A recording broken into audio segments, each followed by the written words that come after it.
ఇశ్రాయేలు ప్రజలు ఐగుప్తు దేశంలో 400 సంవత్సరాలు ఫరో రాజు చేతిలో బానిసగా బ్రతుకుతున్నారు.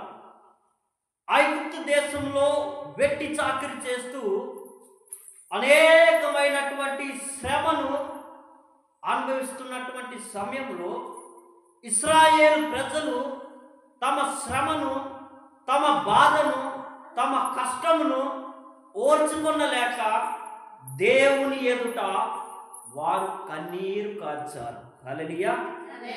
ఇశ్రాయేలును కార్చిన కన్నీళ్లు వారికి ఐగుప్తు దేశంలో పడుతున్నటువంటి బానిస బ్రతుకు నుండి విడుదలను కలుగజేసింది. హల్లెలూయా.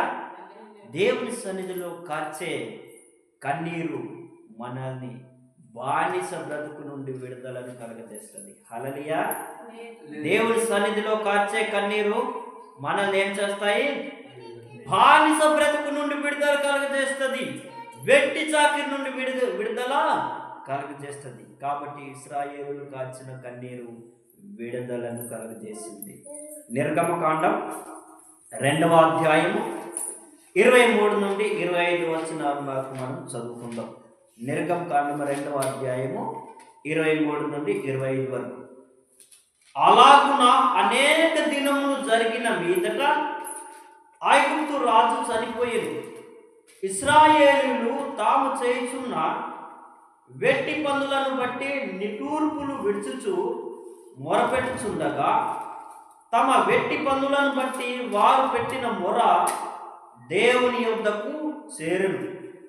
కాగా దేవుడు వారి మూలుగును విని అబ్రహాము, ఇస్సాకు, యాకోబులతో తాను చేసిన నిబంధనను జ్ఞాపకం చేసుకునెను. దేవుడు ఇశ్రాయేలులను చూచెను. దేవుడు వారి యందు లక్ష్యం ఉంచెను. హల్లెలూయా. దేవుడు నిన్ను చూస్తున్నాడు. దేవుడు నీ యందు లక్ష్యం ఉంచుచున్నాడు. హల్లెలూయా.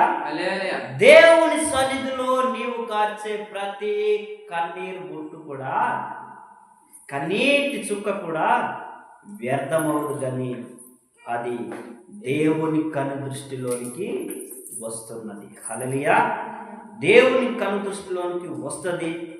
ఆ కన్నీరు నిన్ను బానిస బ్రతుకు నుండి, వెట్టి చాకరి బ్రతుకు నుండి, పాపపు బ్రతుకు నుండి, సాతాను బానిసత్వం నుండి నిన్ను విడుదలను కలుగజేస్తుంది. హల్లెలూయా.